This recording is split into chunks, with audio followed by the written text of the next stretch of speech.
યાદ રાખજો, ધર્મને છૂટતા વાર નથી લાગતી અને પાપને ચાલુ થતા વાર નથી. મન એટલું વિચિત્ર છે. જે વ્યક્તિ ઓફિસમાં જઈ શકે એ વ્યક્તિ ઉપાશ્રયના વ્યાખ્યાન કેમ ન સાંભળી શકે? જેટલે જ જો ત્યાં નથી નડતો તો અહીંયા શેનો નડે છે? એ બતાવે છે કે મન એને અશુભમાં રસ છે, શુભમાં રસ નથી. અશુભમાં પ્લેઝર છે, શુભમાં પ્રેશર છે. ધક્કો મારીને ધર્મ કરાવાય કે ના કરાવાય? પાક્કું? કાલે તમને એમ સાંભળવા મળશે, ભાઈ મન હોય તો કરવાનું, મન ન હોય તો નહીં કરવાનું, અનુકૂળતા બધી જ પ્રકારની હોય ત્યારે કરવાનું, નહીં તો નહીં કરવાનું. તો તમને ગમી જશે. ભલા માણસ, અનુકૂળતામાં તો સંસાર જ હોય, ધર્મ તો પ્રતિકૂળતામાં જ આવે.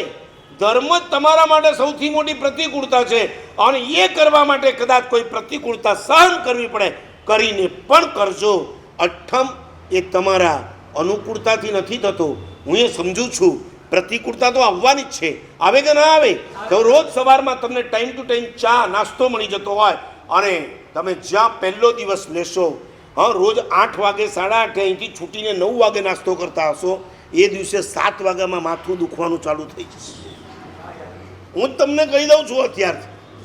પણ બધું 7 થી 12, તમારે 7 થી 12 અમારી સાથે રહેવાનું. 12 વાગશે એટલે આ પણ સમજી જશે કે આજે મારો માલિક મને ચા આપવાનો નથી, એટલે એની મેળે શાંત. કૂતરા જેવું છે. કૂતરું હોય ને, એ શરૂઆતમાં તમારી સામે બહુ ધમ પછાડા કરે, પણ તમે એક લાખ કરજો, શટ ડાઉન, બેઠ જાઓ, કુછ નહીં મિલને વાલા હે. કેવું આમ પૂંછડી પટપટાવતું દબાવીને બેસી જાય, બસ મન પણ બેસી જશે.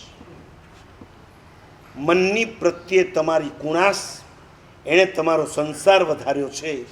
મન પ્રત્યેની તમારી લાલાશ એણે તમારો સંસાર ઘટાડ્યો છે. નહીં, મન સાથે કુણાશ ક્યારેય. શરીરની અંદર કદાચ તકલીફ ઊભી થાય ને શરીર માટે કદાચ તમે કૂણું વર્તન રાખો, બરાબર. નહીં, મન સાથે ક્યારેય કૂણું વર્તન નહીં. મન સાથે કઠોર વર્તન. કોમળતાએ સંસાર વધાર્યો, કઠોરતાએ સંસાર ઘટાડ્યો. તીર્થંકર પરમાત્માને એમના સંસારમાં કઈ તકલીફ હતી કે એમણે 6 ખંડના ચક્રવર્તીના પણ રાગ છોડી અને ચારિત્ર લીધું, કારણ કે એમને ખબર છે આ કોમળતા સંસાર વધારશે, કઠોર થઈશ તો જ મારો સંસાર ઘટવાનો છે. બાંધેલા કર્મને ભોગવા વગર છૂટકો નથી, એક બાજુ એમ પણ કીધું, અને બીજી બાજુ કીધું તમારા બાંધેલા કર્મોને ખતમ કરવા હોય એક રસ્તો છે, અને રસ્તો છે તપનો. ઇહ લોક તવસાવા જોશયુક્તા. 10 વૈકારિક સૂત્રમાં લખ્યું, કર્મને 2 જ પ્રકારે ખપાવી શકાય.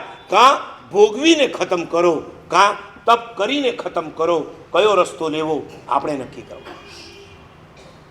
ભગવાનના શાસનનો તપ પણ વિવેકપૂર્વકનો છે કે નહીં? આ વિધર્મીઓના જુઓ, દિવસે કાંઈ ખાવાનું નહીં, રાતને ચાંદ દેખાય પછી જ મોઢામાં મૂકવાનું, આખી ગંગા ઉલટી ચાલે. પરમાત્માના શાસનનો તપ પણ કેટલો વિવેકપૂર્વકનો છે. પાણી વપરાય ન વપરાય એવું નહીં, થૂક ઉતારાય ન ઉતારાય એવું નહીં, પાણી પણ ઉકાળેલું વાપરવાનું, ઠારીને વાપરી શકાય, બધો જ વિવેક.